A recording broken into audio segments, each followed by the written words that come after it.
Welcome to Fly the Coop. I am your host, Carrie Ann Carter. With over 20 years in the real estate industry, I've seen so many incredible stories unfold and have witnessed people, places, and adventures fly the coop in one way or another. We'll explore captivating stories and inspiring journeys. Whether you're looking for motivation, fresh perspectives, or just love a good story, this podcast is here to spark your imagination and empower you on your own path. Let's jump into the coop. Welcome back, everybody, to Fly the Coop. We're so excited to have you here today. You've got some amazing stories that you're going to be listening to with Danielle and Ryan, married couple, family, entrepreneurs, business owners, equestrian therapist, everybody. It's fascinating. So we're going to delve right in because we just met each other in the last couple of months. Yes. You were a referral from one of your clients.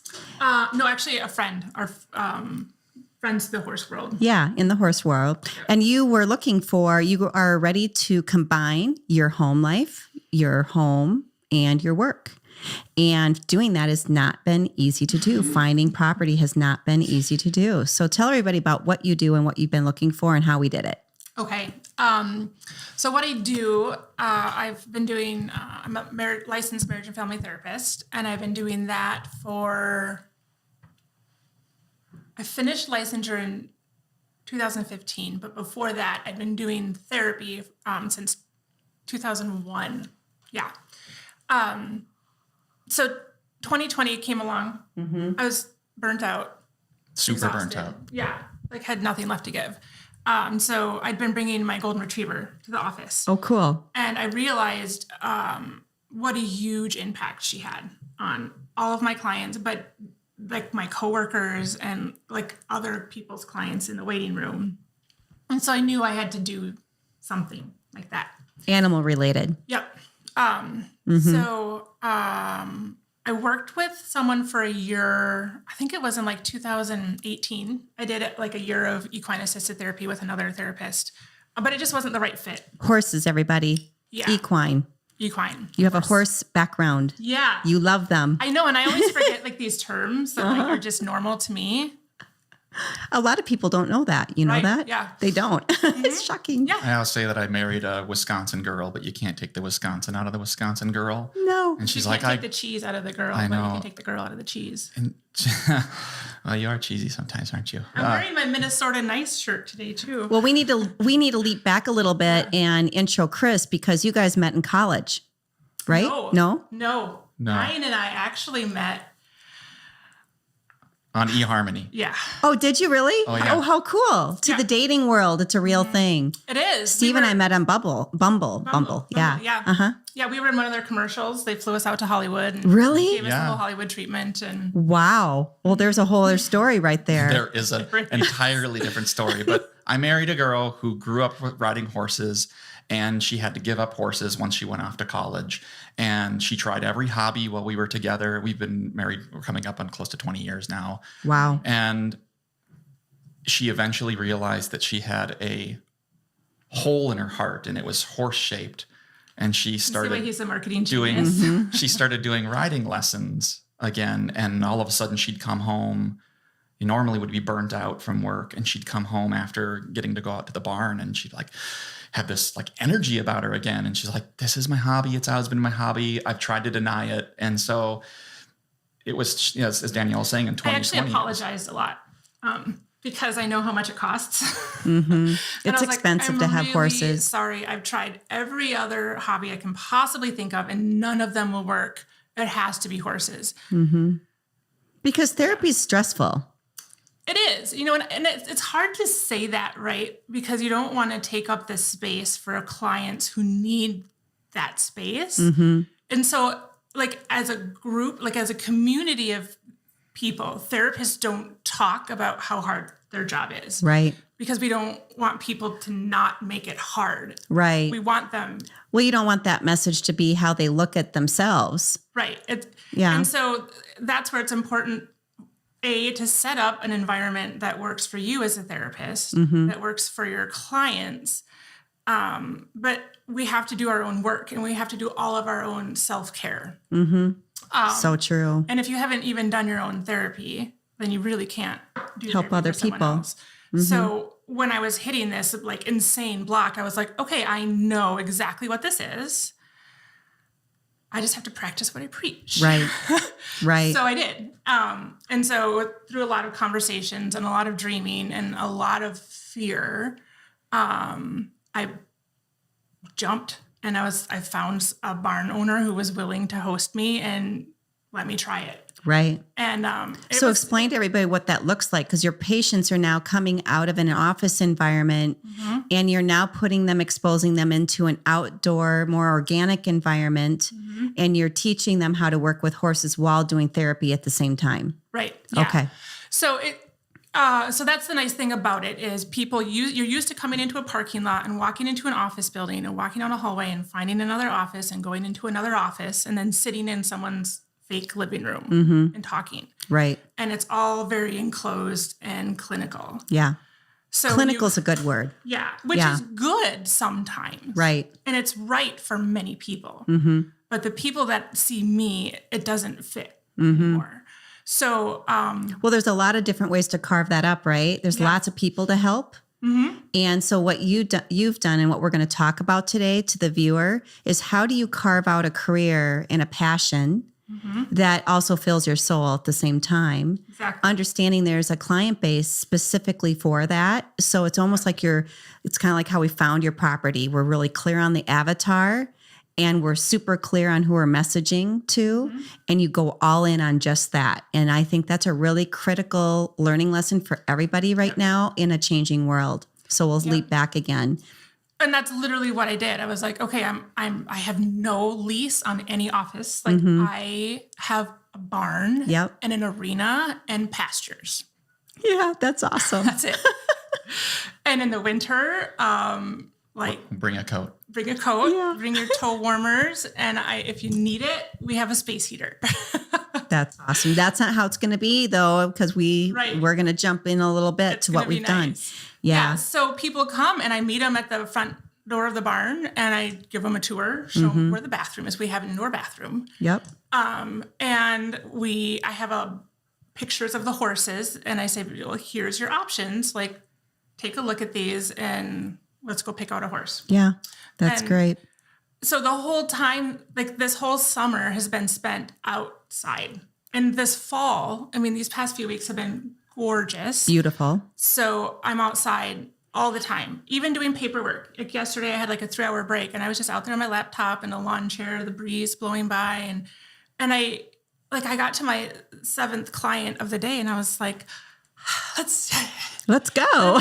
Which is not how it was. I used to cap out at 5 and 5 was too much. I could tell based off of Danielle's energy level, like, ooh, this was like a 5-day client day or even like a 3-day client day. I mean, she didn't tell me about her work because of all the privacy and like there's just so much that she couldn't share. Right. Even like to the outside world, but even to me. But I think this whole journey got kicked off when I realized that the way that she talks about her career, sitting in that little tiny office was not her dream. Right. It was her prison. Right. And she was only happy when she was out doing these things and, being out. And so it was her own initiative. Like, I'm going to go take this training. There's people that use horses. I'm like, that sounds cool. That's a lot of money for that training. And then and then she showed me the way. Like we worked it through, and it's like, okay, it turns out your private practice, the horses pay for themselves, right? And they help other people. Yeah. Okay, I'm sold. And then this whole process was her getting me on board of saying, all right, well, we need to do a business plan. We need to do all these other things. And so I'm the spreadsheet nerd. And on day number 1, I'm like, I don't know.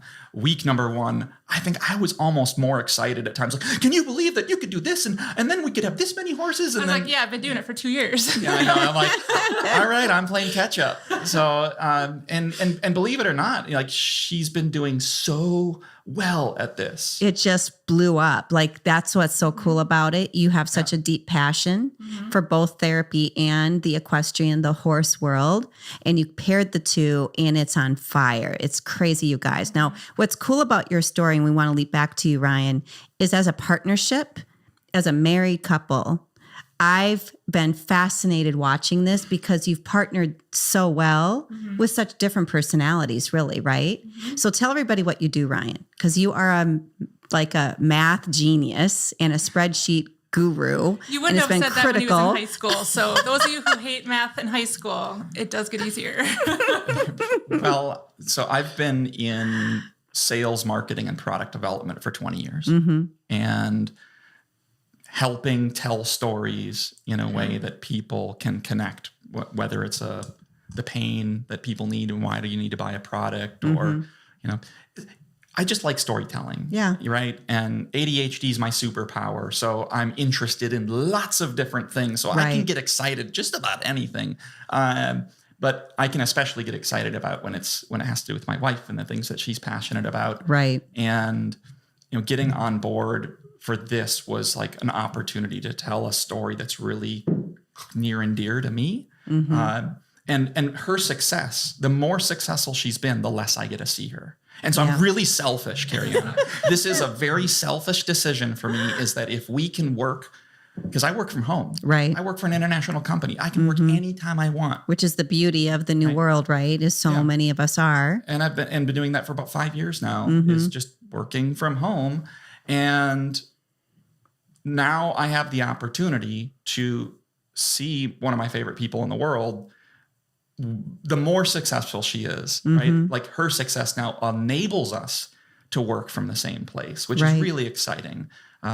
So, it's completely selfish from my end, is that I actually want to see her and eliminate that long drive that's going back and forth. Right.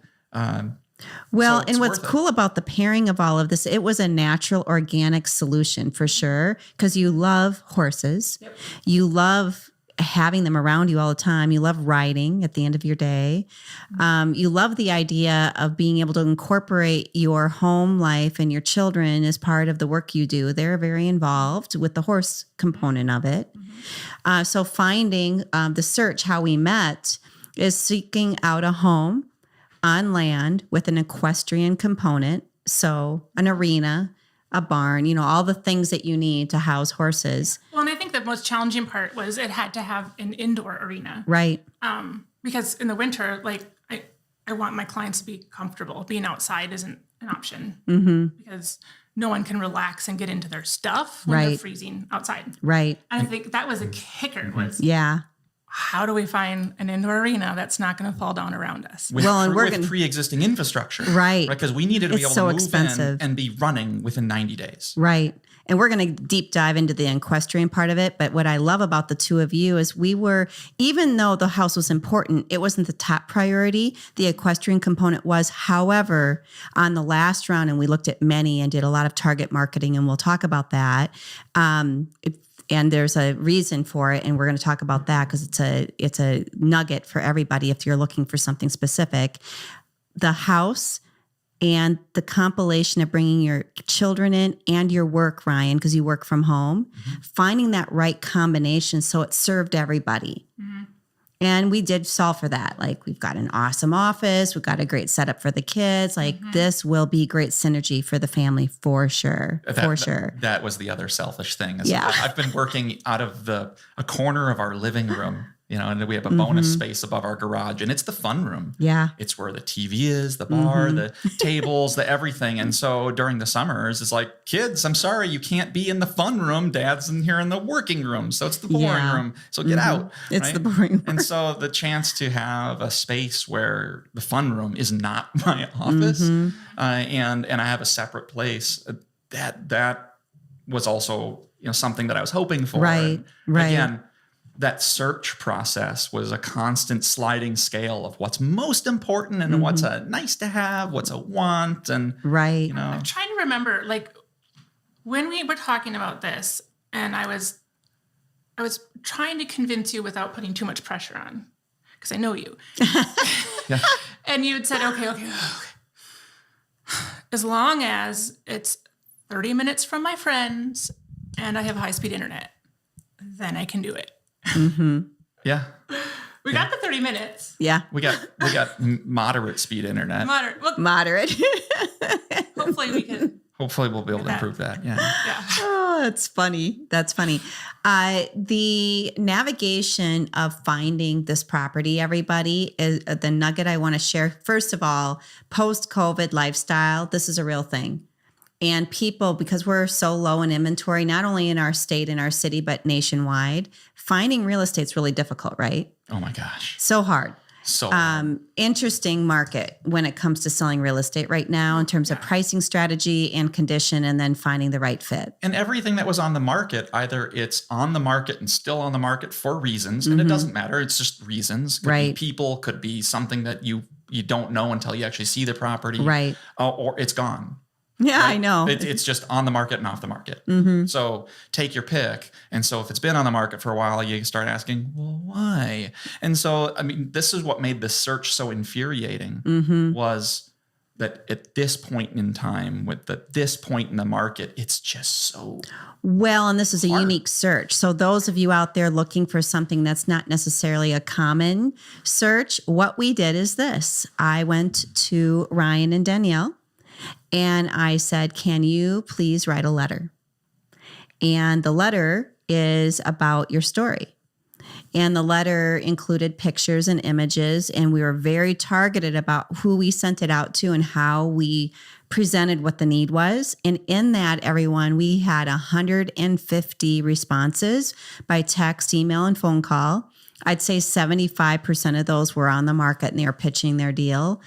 But the other 25% were not. And of that, we had I'll call it a 1%er, right? Yeah. So this last call we just received, he got the letter and the email, and they were this is a huge thing because empty nesters and that whole age group and transition's a real thing out there, and they're not sure what they're going to do. But they were so inspired by Danielle's letter, they called us.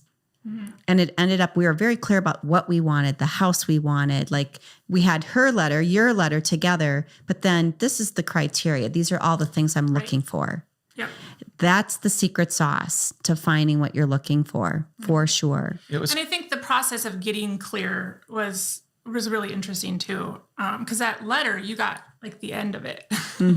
And just that internal process of like, what do I need? Yeah, you took time. And like some people, I think think too big. Like these are all the things I want. And I discovered I was actually thinking too small. And part of that is just kind of how I grew up, right? It was like, I'm just used to making do and like bootstrap everything I've been doing. And so it was really like, okay, dream bigger and now define it. That was a lot more work than I expected. Well, it's breaking through a glass ceiling because we all have that, right?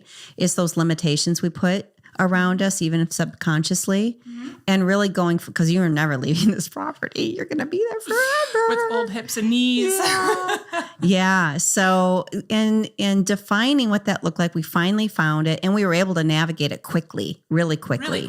Yeah. And I think that being specific, I mean, that's a marketing adage too, right? Be specific, right? Be specific. You have to, right? Yeah. Because when we actually met the owners, they're describing our property, right? And because That's it was specific enough, right? And it came, we just want a nice place with some space. You can't be vague, right?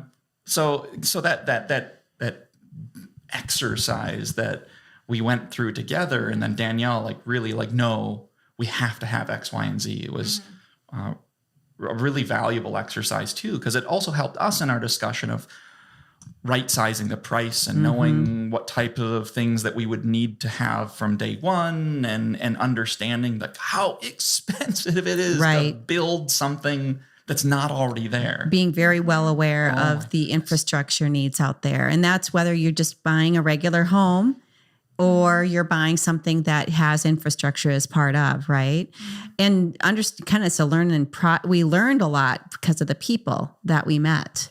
Yeah, it was a really educational search process. Learned a lot. And seeing all the different places helped me even clarify, like, ooh, I can budge on that, but I can't budge on that. And like, where is that price point and what do you get for it? Right. And then how do you shift your business model to fit. So it's like, if we find something bigger, okay, that'll work for us personally, but that means business has to shift or change or get bigger. Which is so cool, because of all the couples I've met who've combined post-COVID, their home and their businesses, you have been and part of it's the cost, right? At the equestrian horse world, it's just so expensive.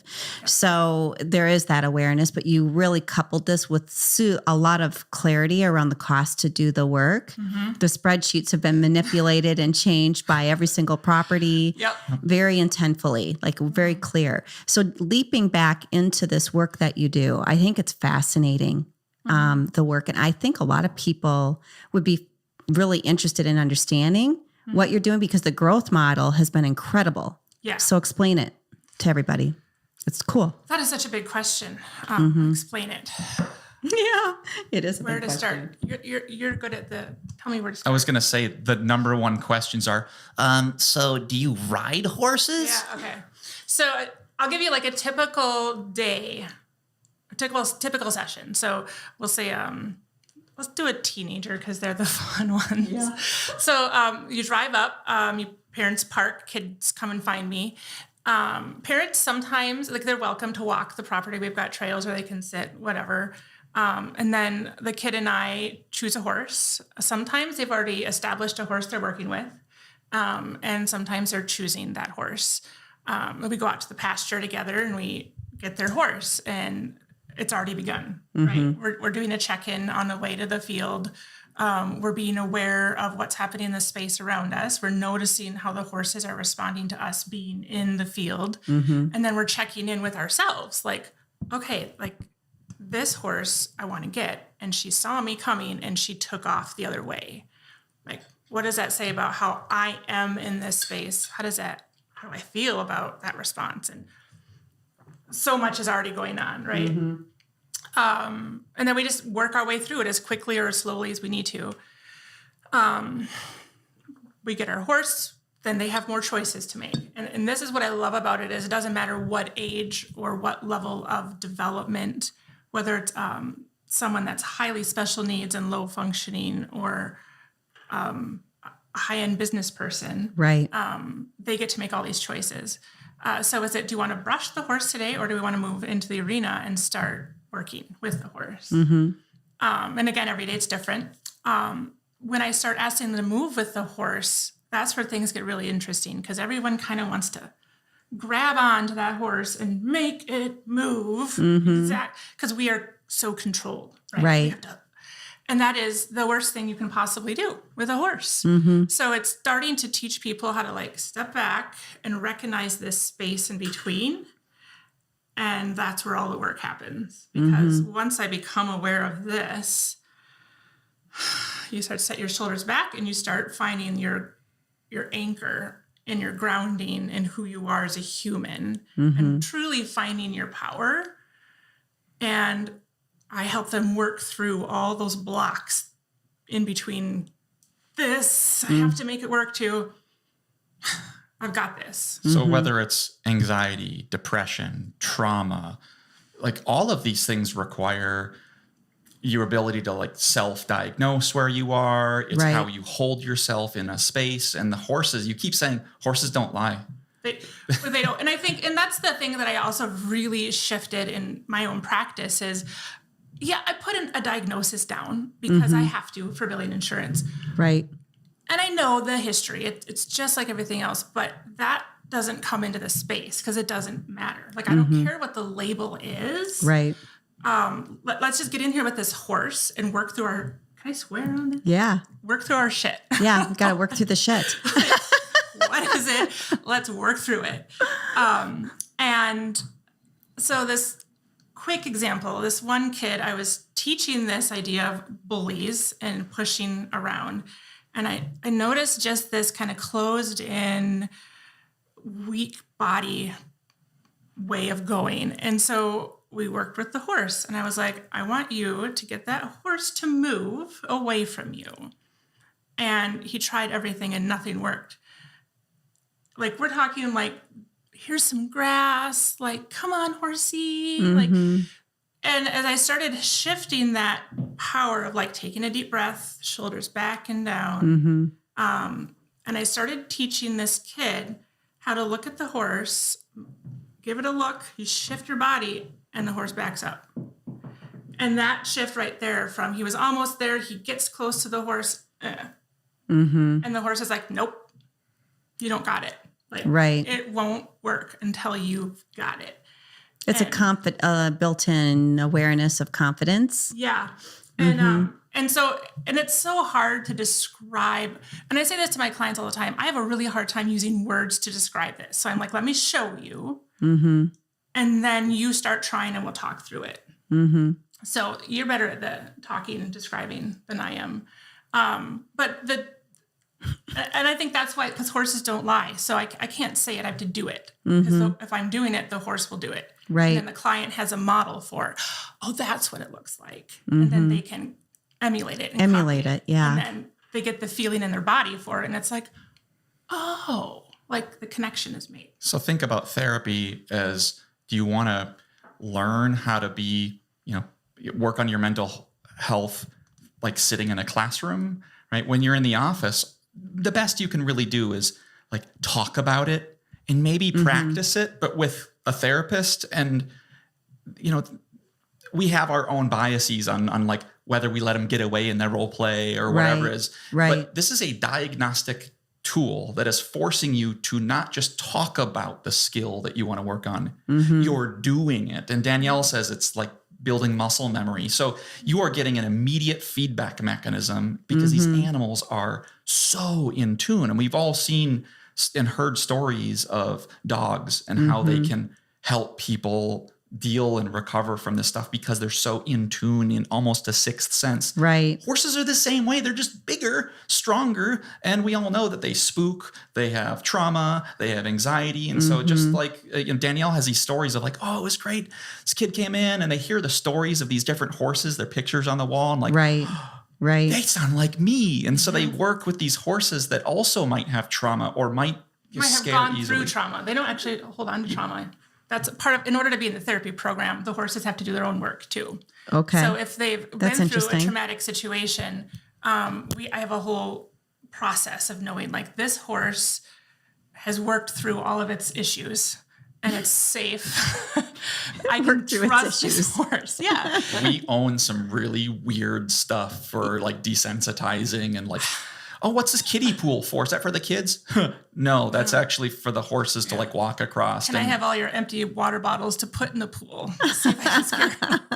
It's crazy. But yeah, there's a whole component of this that is also helping get the horses ready to be active in a therapy herd. Right. And it's not unlike training really anything, training a dog, a special needs dog. Yeah. And one of the frameworks I use for equine assisted therapy comes from natural horsemanship. And there is a therapeutic model called natural lifesmanship. They should have had a marketing team, I think, for that name. It's a hard mouthful. And so I use components of their model because it's about working through taking that deep breath, getting grounded, and instead of just reacting, thinking and responding. And so a horse as a prey animal reacts for survival. And lot of people do the same thing. So the methods that we use to prepare the horse to respond and think are a lot of ways similar to what we do with humans. Right. And when we can simplify it like that, our brain can connect easier. Right.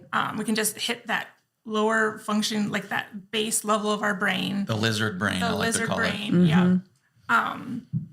And it's just something that's really beautiful because like horses that have abuse history, they recognize and connect with people that have abuse history. Okay.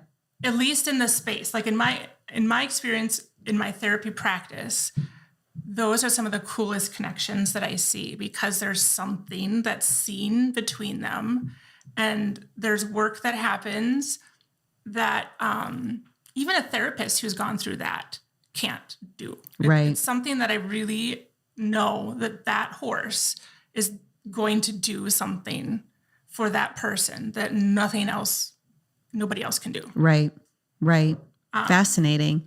What's really neat, is fascinating. What's neat from a business perspective too, and this is just from the outsider looking in, is you'll have clients come in. So there's 3 examples. From a business case perspective on how it appeals to different audiences and different segments. The first one is you'll have people saying, can I ride a horse? And Danielle will be like, oh, well, you could get a 4-pack of lessons and take actual riding lessons from someone who does that. That's separate from here. But then there's also people who are taking lessons go, you mean I could come here and get therapy? So that's one. It's a neat little flywheel as part of this business. Right. But that's a great word for it. The 2 other things though are the audiences. Kids are notoriously bad at not wanting to go to therapy. And parents give feedback saying, my kid is like, come on, we got to go. It's time to go to therapy. So this is helping kids, adolescents and teenagers who are traditionally like fighting it. They love going to therapy. It's something they look forward to. So I don't want to say it's making it fun. It's just getting them out of... It's making it real. Yeah. Kids have a really good bullshit detector. And so do horses. Yeah. Yeah.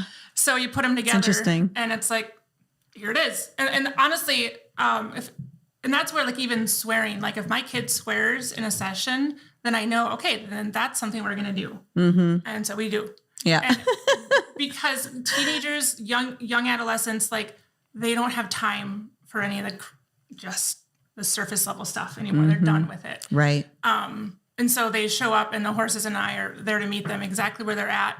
And they're seen and they're heard and they're respected for exactly who they are. That's what they need. Yeah.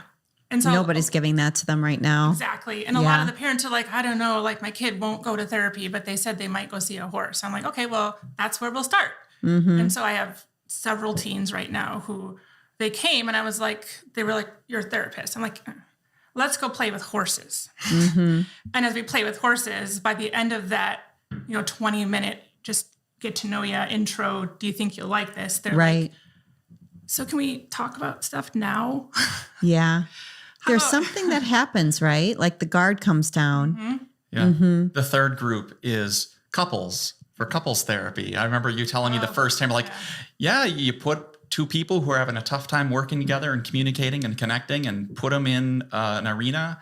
And their job is to work together to get this horse to do something. And it goes exactly like you would imagine it would. Right. But it opens the door to a conversation. Right. And it's them working through something new. They probably have never interacted with an animal like this in the same way. So it's no one person's like, well, I'm the one who knows how to do this. And, oh, you don't know. And so it's just interesting to hear your perspectives. Now, I never get the full stories because, ethics and privacy, but it's fun to hear these little tidbits. And she's like, oh, I had my first session and it went exactly like you'd imagine. But because I don't do many couples. Some people love couples. They're just not my favorite. Right. So I'd actually stopped doing any like in-office sit-down couple work. And I had this couple ask and I was like, let's see. Let's try this. And it was fantastic. Like I just made the space and sent them into it and asked them to complete an activity. And then they did the activity or attempted to. And then I joined them in the round pen and we just reflected on what they noticed. And they did the work. And, very it's cool. Just really cool. Yeah. It's very cool. So what I do find fascinating, and I think people should hear about the expansion in like the growth model of this, how fast it's caught on and how fast it's grown. Like you can't keep up right now. Yeah, no, I'm working over time. Like I have a limit that I typically set and I'm well above that right now. So part of that is because the move I've made has worked so well for me, I have the energy to do that, which is good. And now I'm trying to find more therapists and get them trained in. And then equine specialists are fairly easy to find in general. It's getting the therapists and the equine specialists to know how to work together and hold that space together. You might want to define that this is a partnership. There's Yeah. two people involved in Right. one Right. session. Right. Thank you for saying that. So Yeah. you have like the mental health professional who has all that licensing and all that stuff checked off. And they know a lot about mental health, but they may not know a lot about horses. And that's not safe to send people into a situation like that. So you need someone who's an expert on horses, especially the horses you're working with. And so they're called the equine specialist. And that equine specialist needs to also understand the therapy space and the ethics involved in keeping your own stuff out of that space, holding confidence, and being knowing when to talk and when not to talk. And I think that's been the challenging thing. And there's two different goals that happen. The mental health provider is always thinking about the client and those mental health goals. And the equine specialist has to shift from looking at horsemanship goals and what's the right way to do it as a horseman. And they have to release that and know like that's not the point. The point is these mental health goals. And that's where there's a lot of training, and I'm working on a training model to teach how to put that process at the forefront. So my assumption is obviously therapists, there's a lot of education involved. So you've got this group of therapists that are catching on to what's going on with this equine component, teaching the equine components, kind of like riding a horse, right? Learning how to ride a horse. The degree comes in, and the training facility or training model you're trying to look at, what they're trying to do is bring in these therapists and then train them on how to work with horses so they can combine their talent with you. Yeah. So because I've been doing horses my whole life and I've been doing therapy for 20 years. I got to the point where it's easier for me just to do both roles myself. If I'm in a dicey situation, I know I've got a complex client case coming in. I have a person that I pull in to help. I wouldn't say it's ideal, but it's the way it's had to be as I've grown. Right.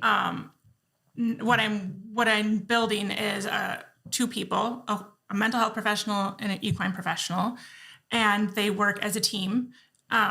Ideally, the big picture is we have these teams that work well together that we partner with barns around the metro, and we have these little pods of people all around so we can open access to people. The reality is that the waiting list for mental health services in the state of Minnesota is huge. over 10,000. Yeah, I know. There's not enough therapists. There's not enough access. And the further you get from the heart of the city, the harder it is to get access. Right. And so what Danielle has done is come up with a model that helps a bunch of therapists. And turns out when she did some surveys on some like internal therapy network things, these groups that only therapists can be on. Right.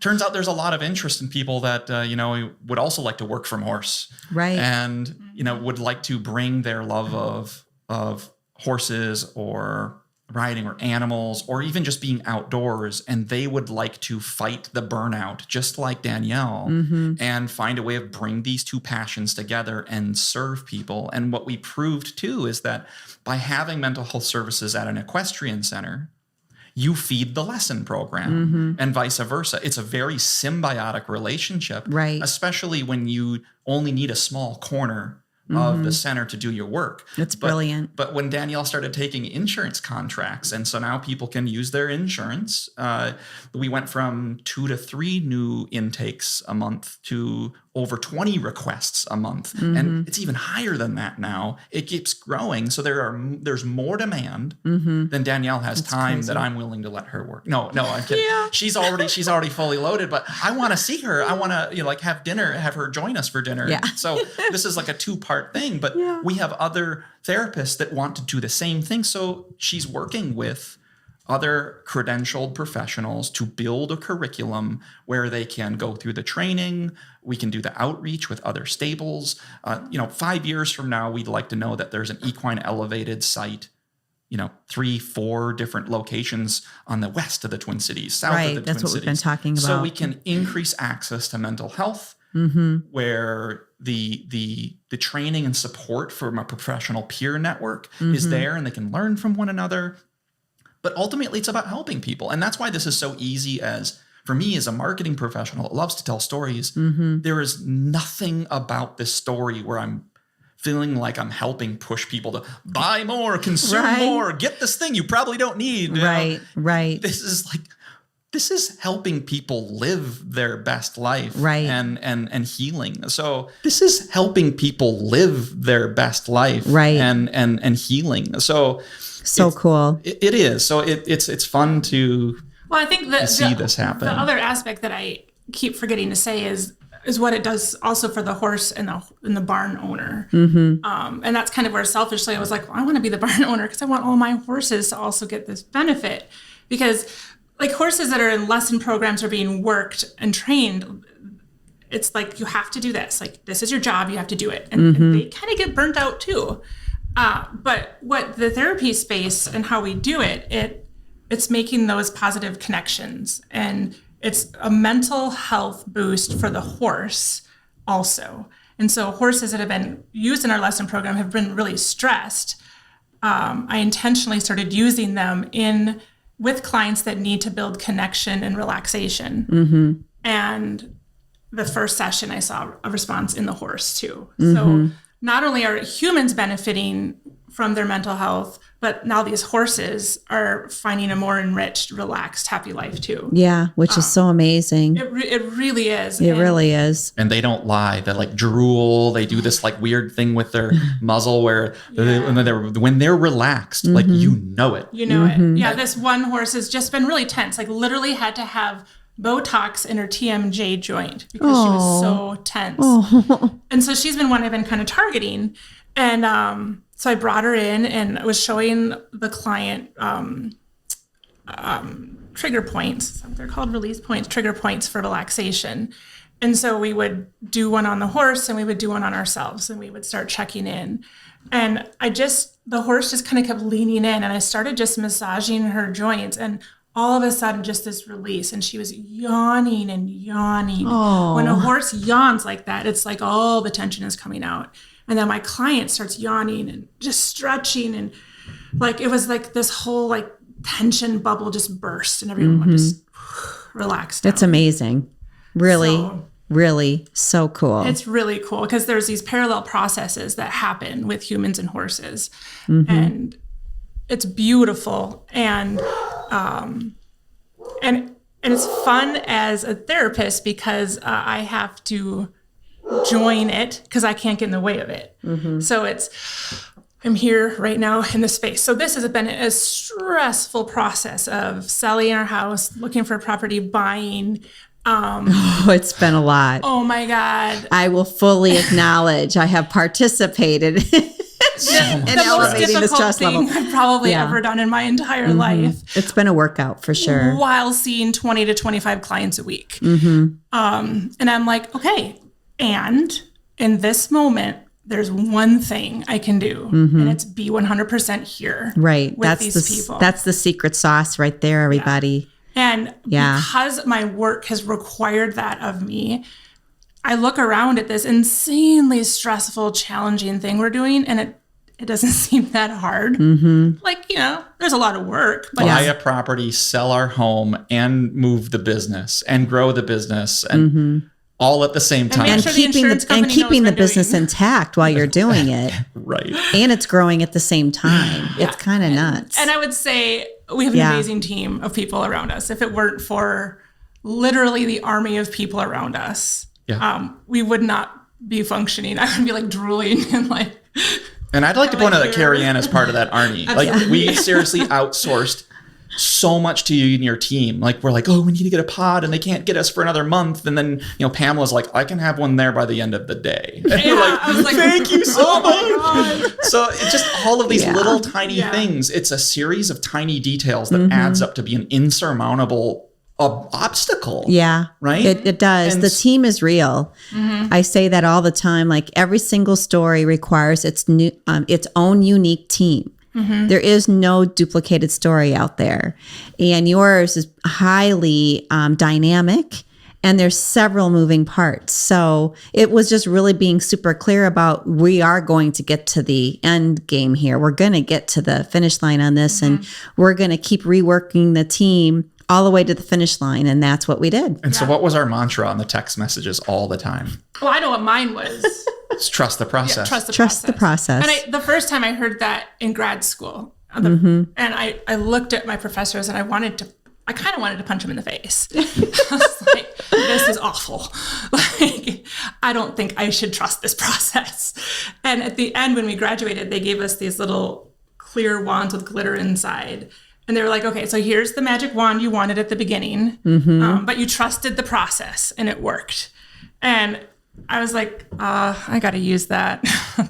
It's really true. good. It's true. So we've been using that. And so every time, like, we were willing to outsource, you brought a level of industry expertise, a team of people that are specialized in all of their various things. Like, if you don't have the answer, like, you have a black book that you just open up, like, well, I know someone that does. And you kept telling us things like, I'm going to recommend that we do the following. I'm going to recommend that we price things like this. I'm going to recommend, and every time it didn't matter what we actually felt. We're like, you know what?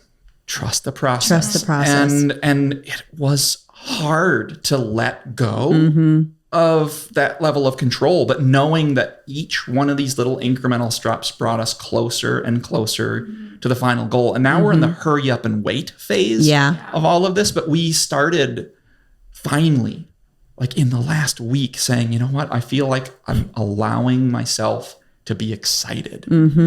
That's because right. it's been one little disappointment or fork in the road. Yeah. Or just There's always. there always There's is. always. What's crazy about this story is we literally knocked on the door of these sellers and they had no intention of moving, and they're moving in 4 weeks. Yeah. Which is just awesome. It was amazing. Yeah. It just goes to show you just never know. Never know. You never know until you ask. You got to ask the question. Well, and what's really unique about Yeah. this story, I think, is like the connections of people that happen because of it. It's a small world. It is a small world. The sellers of this home are good friends. Cousins to the barn owner that I'm working with. Right It's now. true. Yeah. And That's crazy. Right. And again, you're like, I say the horse world is small, but like the metro is small, like the world is small. Like it really is. And what I've loved about this process is we have contact between us and the buyers or the sellers about all sorts of things. Like one of the owners is getting hay for her horses for the next few weeks. And she was like, well, do you want me to just get enough for yours? And so we started this whole conversation about hay and sourcing hay because it's a drought and it's hard to find good hay.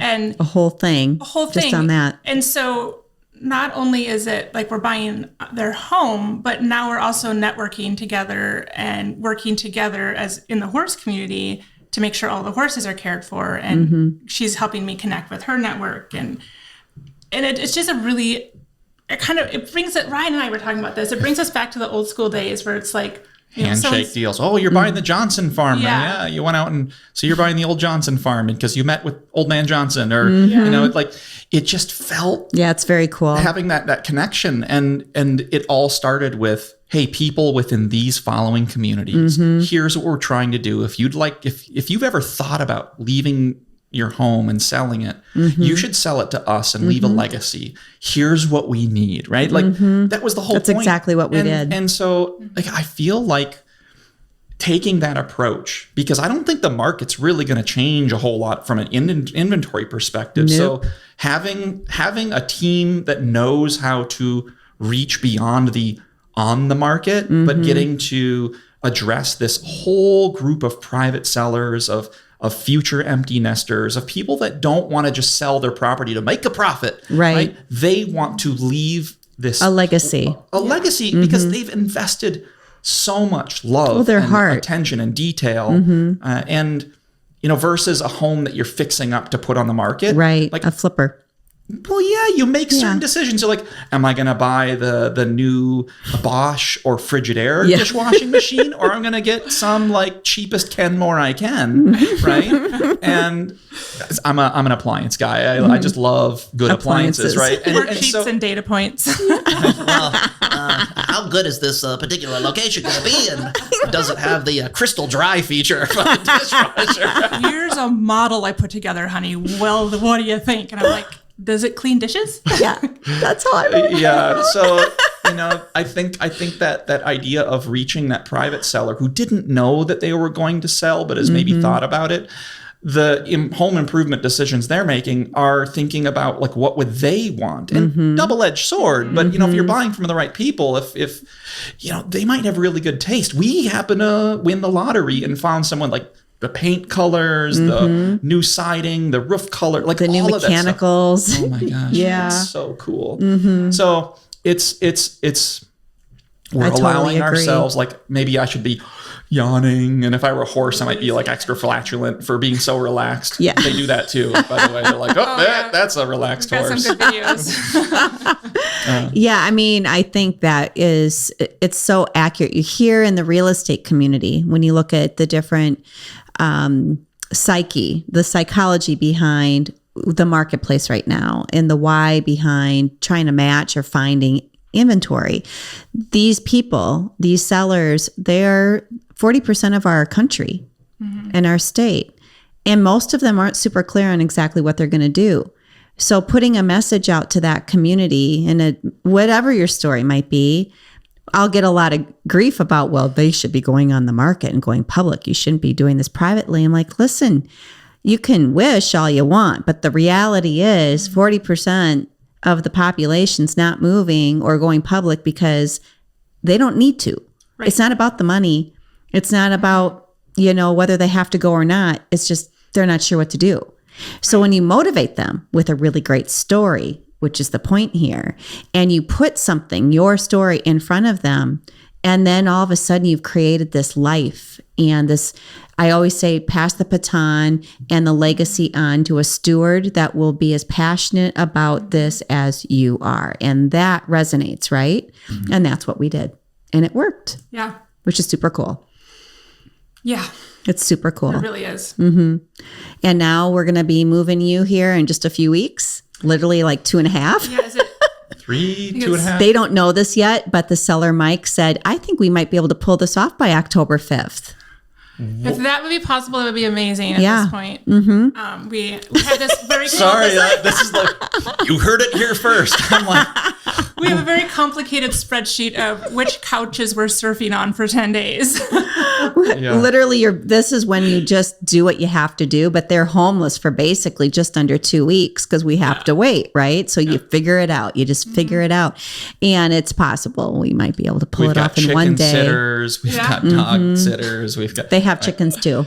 Chickens, rabbits. I think I have some clients who were like, so we don't really like the horses that much. I did therapy in my backyard during the pandemic because all my kids were sick to death of Zoom.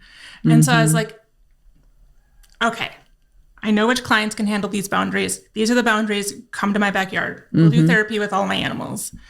It was a hit. Yeah. Again. And that was another reinforcer that I knew there was something here.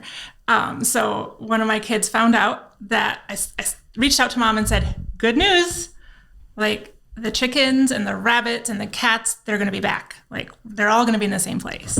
Wow. We've got one rabbit that everybody loves. He's Grogu, the therapy bunny. The therapy he's bunny. huge. He's a huge silver fox. Is the type. Raised him. We hand raised him. Oh, he's wonderful. Fed him like kitten formula, and we got little pictures. He's so tiny, and now he's huge. A massive bunny. And he just like hops up in your lap, and he like he's so friendly. So, Was he a wild bunny? No. Okay. No, we raised rabbits for a while.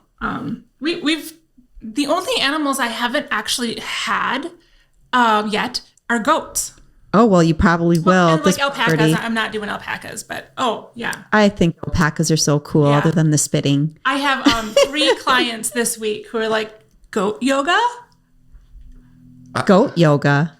That's true. It sounds like I'm going to have to YouTube that. I got to find a yoga instructor that wants to lead that for me. So if you guys know any yoga instructors that want to do goat yoga, we'll put a little shout out on a 60-second on that, Carter. That would be so cool. Oh my gosh. So can you imagine, as you're expanding this, to me, the ability to do animal therapy, in this case, equestrian therapy, really rides dogs, cats, rabbits. Mm-hmm.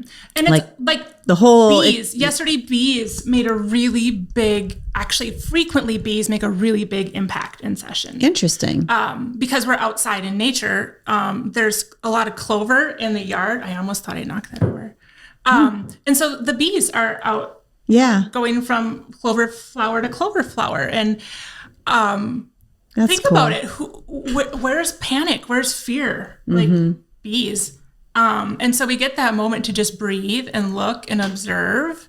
And this one young kid with allergies just watched these bumblebees and her whole body just relaxed. And she was like, they really are beautiful, aren't they? And she's always on the move. And for 10 minutes, just watch this bumblebee just go. We're going to have bees too. One of my coworkers and friends is a master beekeeper. Oh, wow. And so she'll be moving. Like I tried having a hive when we had the big -30 polar vortex, and it killed our hive. She's like, it was pretty much the worst year you could have picked to have started to this. Try to do it. So we'll kick it off, but she's going to, bring in a colony, and we'll have bees on property, and we'll get some honey. That's cool. So it'll be like a little, here's your gift bag, and inside you're going to find a little bit of honey. And so I'm okay. That might be my contribution to this. Like, oh, welcome to the property. Here's your gift bag. I'll be like, I'll do the case notes, honey. Yeah, you bill insurance. You have fun with that. All right, I'm going to go ahead and handle a gift bag. It's fun. I love to nerd out on streamlining that process. So you just touched on it. So as we're kind of closing the loop on this whole thing, how does insurance respond to this? I honestly have to thank a generation of therapists who come before me that have proved this out. I am 100% benefiting from toils and pains of other therapists who have pioneered the way. I put insurance companies, while everyone needs a therapist, no one can get one. And it honestly is as simple as the insurance companies aren't bringing new therapists into their networks. They say they're full because by their numbers they are, but they have outdated numbers. And so I went to the insurance companies, again, really specific, very specific, saying, I've been in your network for years. Now I have my own clinic. And just a really quick overview. The insurance company knows me. They all know me, but they don't know Danielle Carlson Counseling, Equine Elevated. They know Clearwater Counseling. They know Treehouse Psychology, all these other clinics that I've been at. So my clinic has to have its own insurance contract. And that's where all the new therapists opening their own practice and trying to do this run into a problem. Okay. You can't get into the networks as a new clinic. It's almost like a liquor license in that, we only allow so many. Sorry, you have to wait for one person to go out of business before someone can come back in. Yeah. So you're right. So they're working with old numbers. They are. So I put together a very clear, this is my expertise. This is what I do. This is what I provide. These are the populations that I serve. And there are very niche populations. There's trauma, there's the LGBTQ community, suicidal teens, all these people that I have a lot of expertise work with. I'm combining with equine therapy. So I knew there was no way the insurance companies could turn me away because they're desperate for quality providers that know how to do that. My concern was, what's their risk tolerance for equine assisted therapy? Right. Because 5 years ago, the tolerance was really low and they weren't doing it. And just in the past 5 years, the therapists who have paved the way, they've proved it out. They've done the numbers. And every single contract I applied for, I got. And this happened with telehealth impressive. too. It wasn't until the pandemic hit. You couldn't get telehealth therapy short of a few plans or a few providers is super rare. Well, pandemic hit, right? Right. And now they had no every choice. single plan covers it, right? And so that's helped address some of that need. Right. But it doesn't meet everyone's need, right? Like who wants another Zoom meeting? Yeah. The Zoom thing, They're nice, I think, for bad weather or illness. Yep. And I have some clients who are like, I really need to talk to you, but. So we'll still do a telehealth session. And I have 2 clients that I see strictly telehealth because of where they are in Minnesota.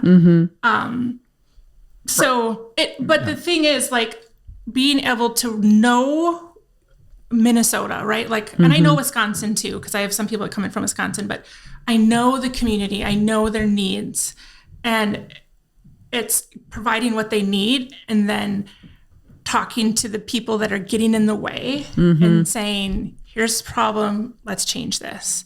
And so that's the next step. Like now, once we get settled in, like that next big, like, okay, now we're going to push even harder. So how many clients are stepping into this move with you right now in terms of the growth model? Because you're trying to keep up with the growth model and transition into this new facility. That's going to be interesting for you, I'm sure. Yeah, it will be. I have one family who said, well, you're only 5 minutes from us now, and that's 38. That's too much. I was like, okay. And I understand people have really crazy schedules. Right. And they have to do what works for them. Right. I also know they'll be back in the summer or the next time. They will. It happens all the time. I rarely lose clients. I graduate them and they come back when they need a tune-up. That's how it works. My door's always open. I'm always here for you.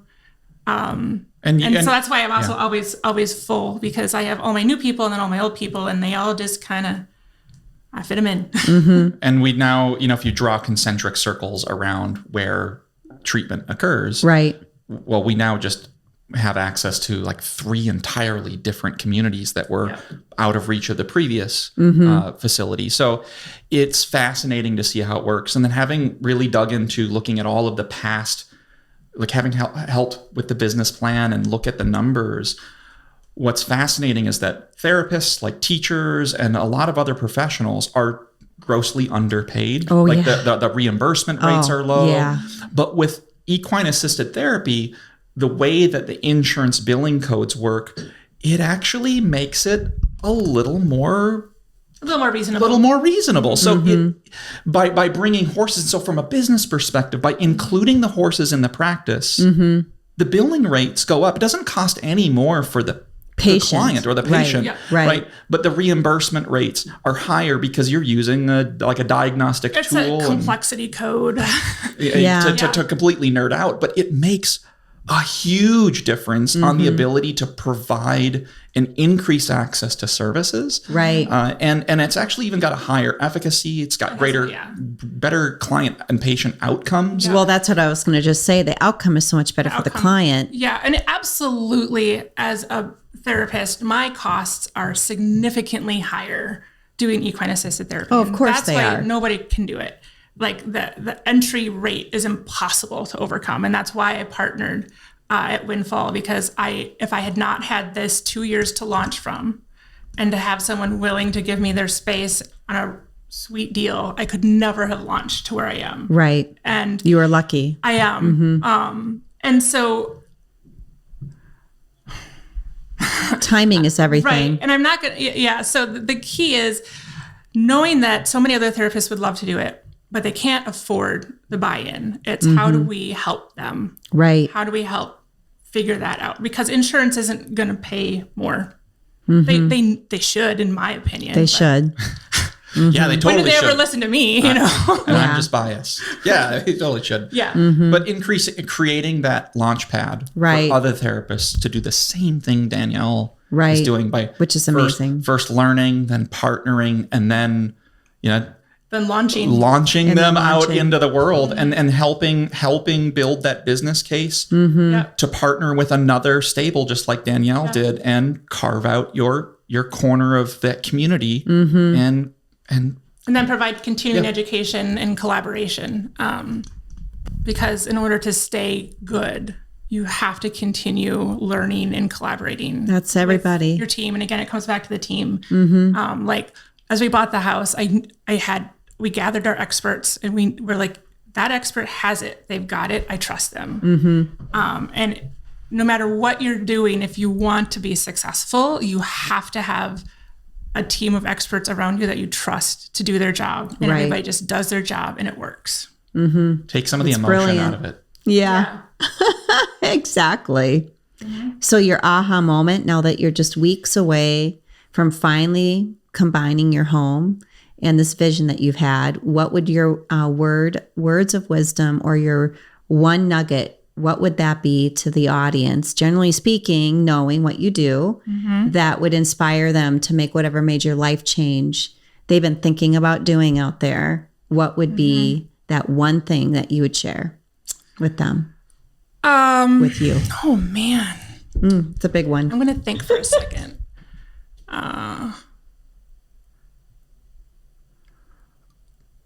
The benefit I have is that I work daily to practice getting clear on what's in my head and what's in my body.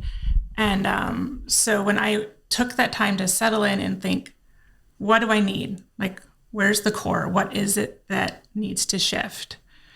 It got clear that my goals are always family first, self-care, and